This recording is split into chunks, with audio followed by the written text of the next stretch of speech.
सामाजिक स्वास्थ्य का भी महत्व बढ़ गया है। बढ़ते हुए सुसाइड्स, डिप्रेशन, नशे की लत और आपराधिक प्रवृत्तियां देखते हुए हम ये समझ सकते हैं, और इसे देखते हुए हमें मेंटल हेल्थ पर भी फोकस करना होगा। थॉमस फुलर ने कहा है कि health is not valued till sickness comes.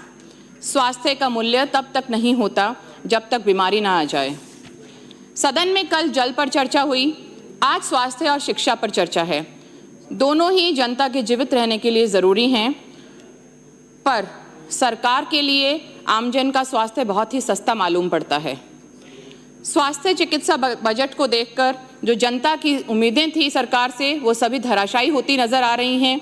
नम आंखों से परेशान जन जन फिर से कांग्रेस की गहलोत सरकार को याद कर रहा है। आपका यह बजट सरकार राजस्थान को फिर से एक बीमारू प्रदेश की राह पर ले जाने वाला है।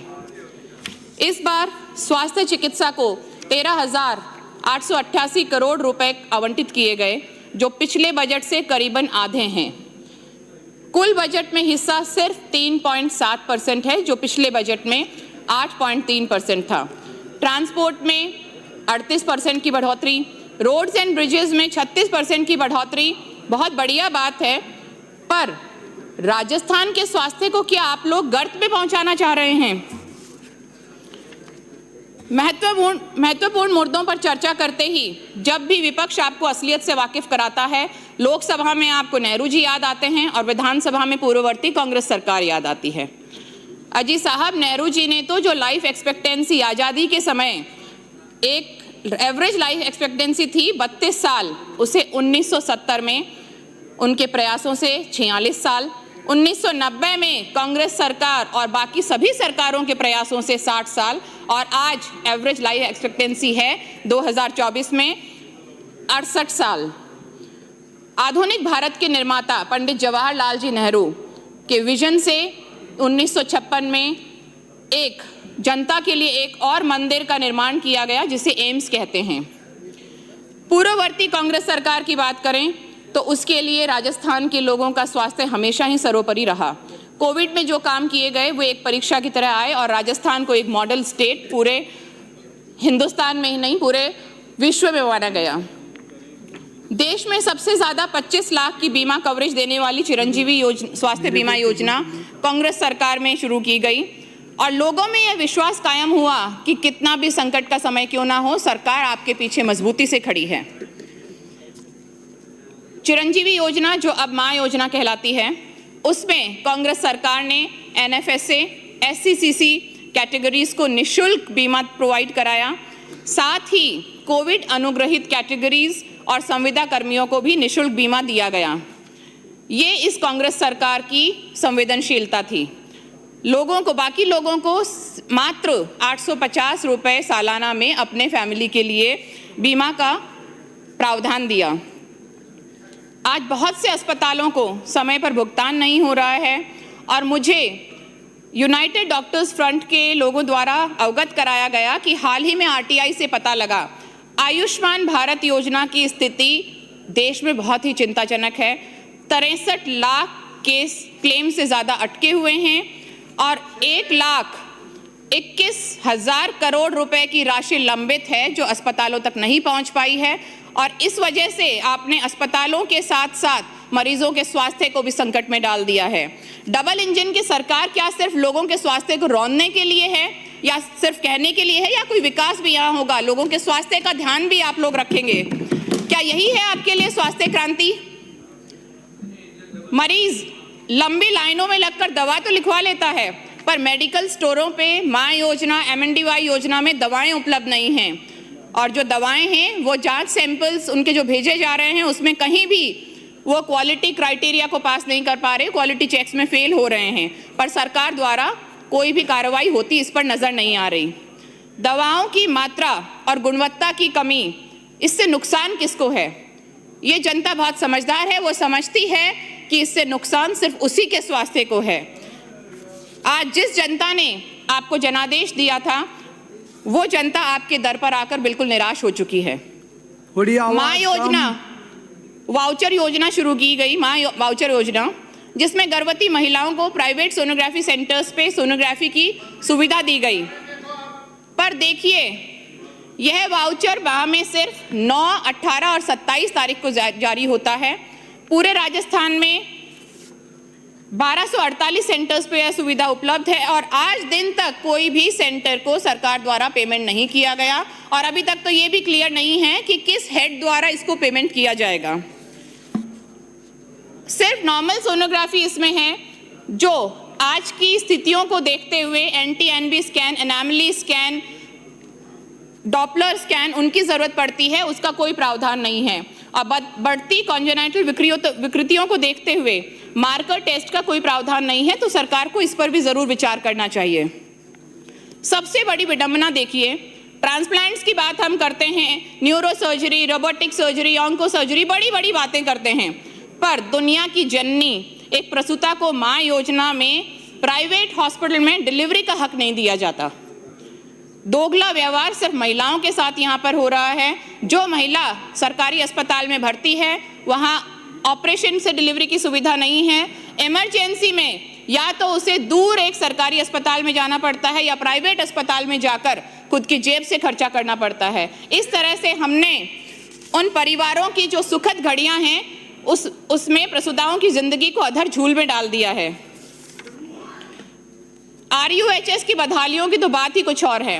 आज हमारे माननीय वरिष्ठ सदस्य सराफ जी ने भी इसका जिक्र किया। SMS में हम आए दिन नए OPD IPD भवन बना रहे हैं, बहुत खर्चा कर रहे हैं, वहाँ बहुत मरीजों का लोड है। मैं भी उसी संस्था से पढ़ी हूँ और मुझे इस बात का गर्व है।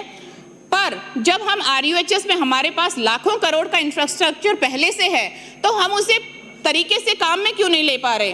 क्यों सरकार इसके प्रति अपनी उदासीनता दिखा रही है? आए दिन न्यूज़ आती है कि हमने एक इस डिपार्टमेंट की यूनिट को RUHS में भेज दिया, रोटेशन पे वो काम करेंगी। एक साल में क्यों आप नियुक्तियां नहीं कर पा रहे हैं? और जब RUHS की बात चली है तो अभी एक नई पर्ची के बड़े चर्चे हैं स्वास्थ्य विभाग के गलियारों में। RUHS के जो VC पद पर महाराष्ट्र से बिलोंग करने वाले फार्मासिस्ट को लगाया गया है, वो राजस्थान के सभी वरिष्ठ, योग्य और अनुभवी चिकित्सकों की पर एक सवालिया निशान है। ये वही चिकित्सक हैं जिन्होंने अपने करियर में अभी तक हजारों लाखों स्पेशलिस्ट और सुपर स्पेशलिस्ट तैयार कर दिए गए। क्या यहाँ माननीय जितने भी 200 सदस्य हैं इस बात से सहमत हैं कि हमारे राजस्थान में एक भी डॉक्टर इस लायक नहीं था कि वो VC का पद ले सके? मेडिकल एजुकेशन की स्थिति बहुत ही चिंतनीय है। मेडिकल कॉलेजेस में यूट्यूब से बिना प्रैक्टिकल, बिना फैकल्टी पढ़ाई हो रही है और ये डॉक्टर्स आकर हमारा इलाज करेंगे। पराकाष्ठा है कि RMC 8वीं और 12वीं पास लोगों को फर्जी डॉक्टर्स की डिग्री दे रही है। ऐसे लोग जब फील्ड में जाकर लोगों का इलाज करेंगे और मौतें होंगी तो वो सभी सरकार के खातों में लिखी जाएंगी और हत्या के रूप में लिखी जाएंगी। राजस्थान में अभी तक फिजियोथेरेपी काउंसिल नहीं, जबकि बाकी स्टेट्स में हैं। यहाँ से फिजियोथेरेपी BPT करने वाले लोगों को भर्तियाँ नहीं मिलती हैं, तो मेरी मांग है एक राजस्थान फिजियोथेरेपी काउंसिल स्थापित की जाए। यहाँ पर प्राइवेट कॉलेजेस में NMC के रेजिडेंट डॉक्टर्स को दिए जाने वाले स्टाइपेंड के खुले आम नियमों का उल्लंघन हो रहा है, पर सभी सरकारें आंखें मूंद कर बैठी हैं। राजमेस के नए कॉलेजेस में जैसे झुंझुनू, बारा आदि में NMC इंस्पेक्शन के लिए राजकीय और राजमेस कॉलेजों से चिकित्सक शिक्षकों को ट्रांसफर कर दिया गया। पीछे वाली कॉलेजेस में शिक्षकों की कमी हो गई। अब ऐसे जुगाड़ से हम मेडिकल शिक्षा का स्तर कैसे सुधार पाएंगे? राजकीय आयुर्वेद औषधालयों में करीबन 3000 योग प्रशिक्षक कार्यरत हैं।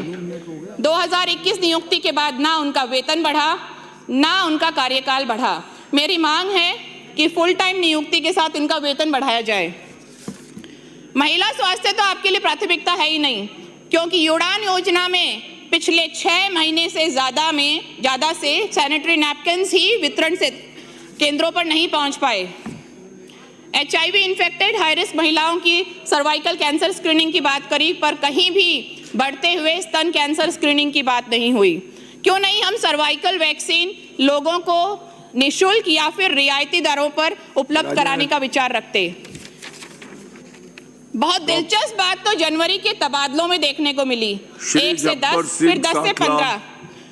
सर 15 मिनट का टाइम था जी। नहीं बिराजे आप 10 मिनट। सर 15 मिनट का टाइम है। तबादलों को उत्सव जैसा लगा, लूट की छूट दी गई। संशय में हूं कि माननीय मंत्री महोदय इससे अवगत हैं या नहीं, पर बैकडेट में तबादलों की लिस्ट ऐतिहासिक रिकॉर्डों को पार कर गई। हम सभी मानते हैं कि मुख्यमंत्री महोदय बहुत ही सज्जन और सौम्य स्वभाव के हैं, पर बेड़ियों में जकड़े नजर आ रहे हैं और चक्रव्यूह में फंसे नजर आ रहे हैं। उनकी हालत संयुक्त परिवार की उस नई बहू जैसी हो गई है जहां परिवारजन आपस में झगड़ रहे हैं और बहू सभी को खुश रखने का भरपूर प्रयास कर रही है।